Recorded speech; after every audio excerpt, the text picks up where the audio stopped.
Hello, my friend, and welcome back to Mama Magma Yoga. My name is Tamu, and this week I'm here with the final chapter in our warrior series. We're exploring humble warrior. So this powerful stance, along with the other warriors, the other Virabhadrasanas, we are strengthening ankles and hips. We are opening the chest. This time, we're going to be really focusing on opening the chest a lot more, lengthening through all four sides of the torso. And we're also challenging our balance and moving into a forward fold. So this pose is really good for strengthening, the same with peaceful warrior. Energetically, it's about facing the challenges of life from a really grounded and peaceful place within ourselves where we are secure and we're not going to get blown off track, but we are going to definitely stay grounded in our stance and not give up, not back away.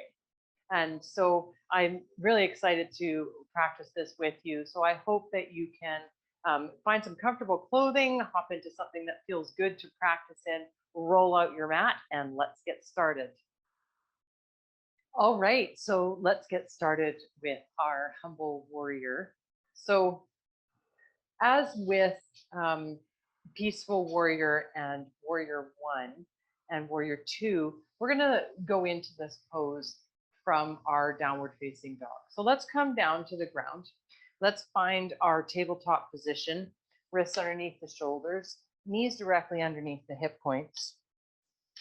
Just take a moment here to really start building from the ground up. So we want to start engaging the core. We want to start engaging the upper back body. We want to spread the fingertips nice and wide, and we want to really feel where each part of our body is touching the ground and focus on building that up through the body so that we can really have a powerful stance in our humble warrior. So take a deep breath here. And a long exhale out. Lengthen the crown, lengthen through the back of the neck. Then we'll walk the palms forward, curl the toes under, and send our hips up high and back to a downward facing dog. Pedal it out a little bit here. Really commit to arriving in the moment, taking some deep breaths. Once again, really feeling from the earth up, all contact points. Just getting settled in, maybe really stretch through the side body. Then, as we have done before, we're going to drop the left heel and inhale, lift the right leg high. Really reach with that right inner thigh. Inhale in and exhale, bring it forward, knee to nose. Upper body's in plank. If you need to lower that back knee in order to step the right foot up with more ease, go ahead and do so. Find your low lunge. So this is where we really begin to build the pose, right? We're really grounding through all four corners of the front foot. We're lengthening through the spine. We're engaging the legs.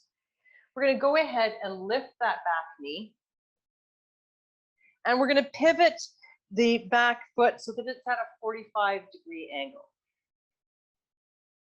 Then we're going to start to slowly rise up into our warrior 1, really drawing energy up from the earth, rolling up, finding that warrior 1.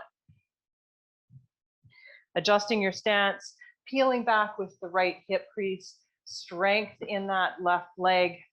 You can see your front right big toe.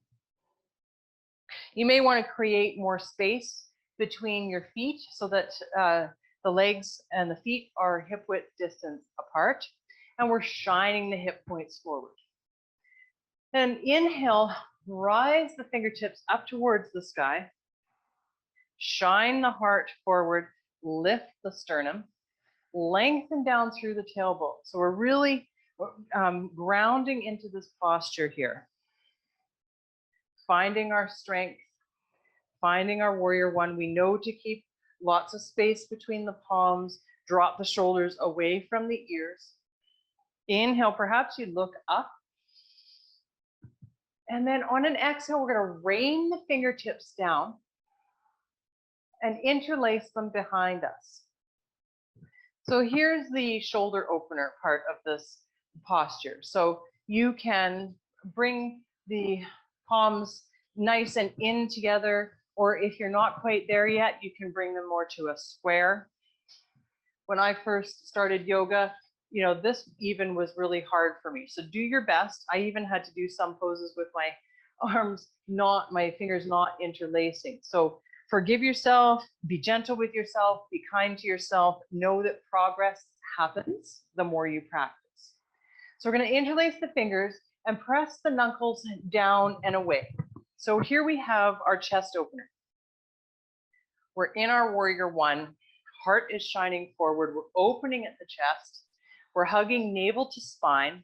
We can feel that, our right quad is activated. The hamstrings are activated. We're really strengthening the ankles here and the hips. We're peeling back with that right hip crease.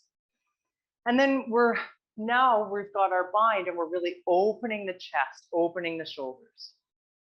Then we're going to inhale in. And exhale, we're going to begin to tilt forward. So maybe we just come here with our torso over our thigh, and we're gazing down at the earth. There's a nice long line from crown to tail, and our knuckles are reaching down away from our tailbone as best we can in whatever formation that is. Now, maybe you stay here, or maybe you begin to drop the crown down towards the earth and lift the knuckles up towards the sky. So there's a lot going on here. And like I said, you may not be able to keep the knuckles, the fingers interlaced, depending on where your shoulders are at. And in your practice, mine don't want to stay together today. We just meet ourselves where we're at though, right? So the crown is lengthening down. We're really strong in both legs. We're grounding down through all four corners of the feet, trying not to dig into the toes, and breathing nice and deep here. Knuckles are reaching up towards the sky. You may be a little bit more up like this. You may be closer to the buttocks, to the tailbone. You may even need to rest your hands on your tailbone. Then to come up out of the posture, you're going to slowly rise back up. Shine the heart forward. Allow the shoulders to open just a little bit more. Smile. And then we'll gently release the bind. And then maybe even just give yourself a nice hug, a nice little counter for the shoulders and the elbows here. Shining the heart forward. Beautiful. Then you can let the arms relax, soft bend in the left knee, and we'll just hop that foot up to meet the front foot, mountain pose. Beautiful. So you can really feel that there's a lot going on in this pose. You're really grounding down through your root chakra. Your chest is nice and open. You're opening the heart chakra. And you're also bringing some humility into the posture, as well as a lot of strength. So let's go ahead and try it on the other side. So once again, let's find our tabletop position coming down to the ground. You know what to do here. Find your tabletop. Start to feel the posture from the ground up. Then we'll walk the palms forward, curl the toes under, and send those hips up high and back to your downward facing dog. Really pressing into the mat with the fingers, taking pressure out of the wrists, pedaling it out. And then when we're ready, we'll drop the right heel this time and inhale, lift the left leg high. Inhale in here and exhale, knee to nose. Upper body is in plank. Once again, you can lower that back knee if you need to step the left toes up between the palms.